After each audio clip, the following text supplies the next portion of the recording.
Hi guys, my name is Nick Broughton and I am a Randomfish. If you are one too, then click the subscribe button to become a Randomfish too.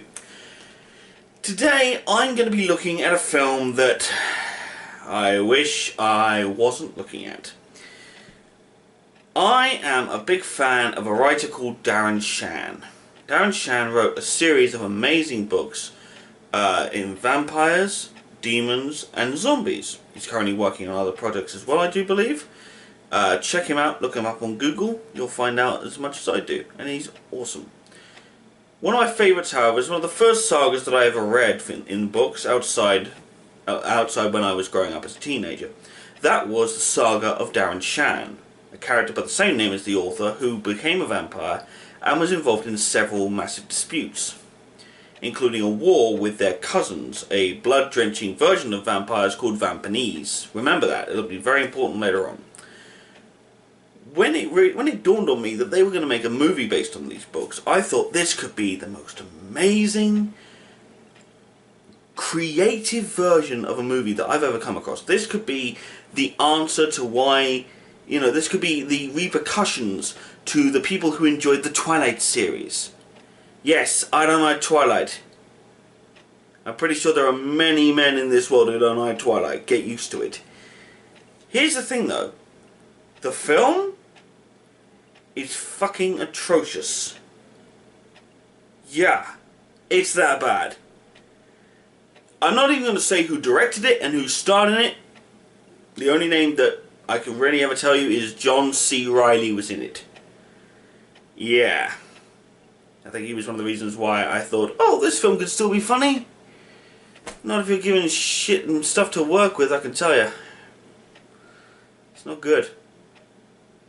But I'm not going to go through the plot of this film either, because if you haven't read the books, I almost guarantee you that if I tell you the plot of the movie, you'll be highly disappointed when you read the books, because either one of two reasons. One, you'll be incredibly disappointed as to how they translated it from book to film, or two, if you're really stupid, you'll be annoyed that the books aren't like the film. If you do that, I will find you and I will take you to pieces using a spatula. Why a spatula? It's dull, you twit. It'll hurt more. I'm just going to go into what I think of the movie. They're trying to cram so much into this one movie.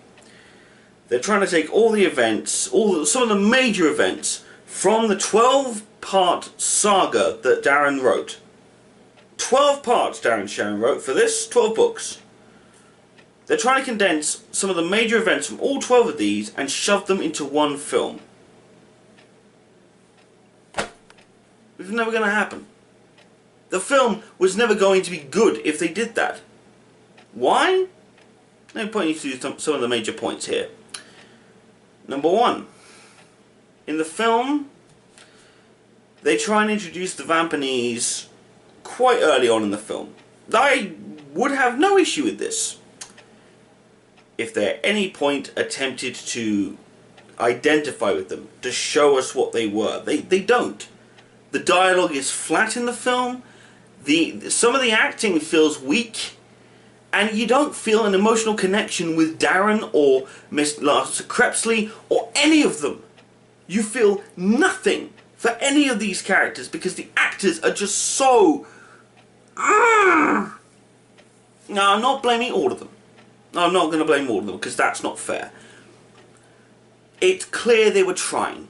And it's clear when an actor tries because you can see the look of pain on their faces because they know they're turning out something horrible.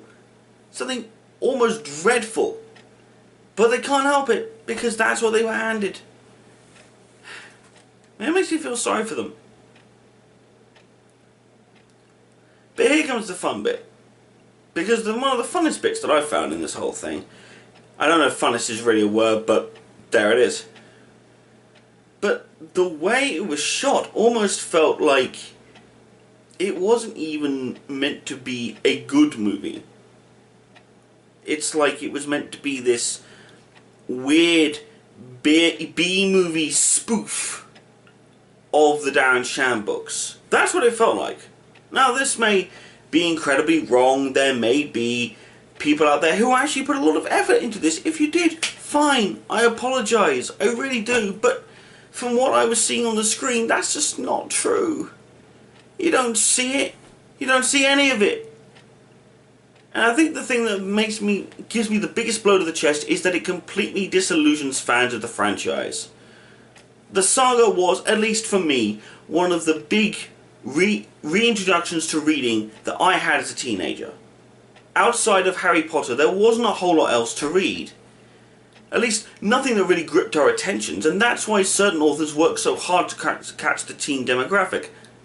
Because you read when you're a small child, and, you know, you probably read, if you really are into reading, then you read all the way through your life. But for some of us, we lost interest.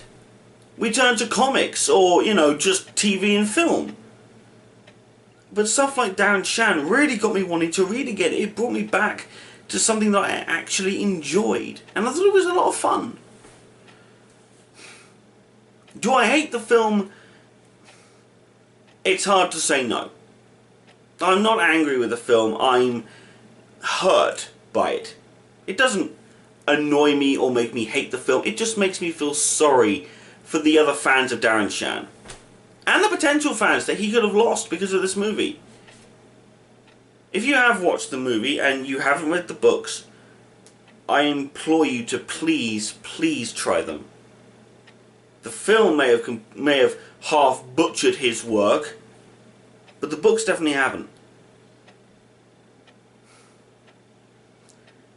But hey, I'll try and find a film that's a bit more happy and a bit more upbeat next week, eh? I mean, Santa Claus Conquers the Martians, I laughed my ass off the entire time, no matter how bad it was. So, I thought this week I'd tone it down a little bit. But next week, who knows? We'll see if we come up with a bit more of a happier mood.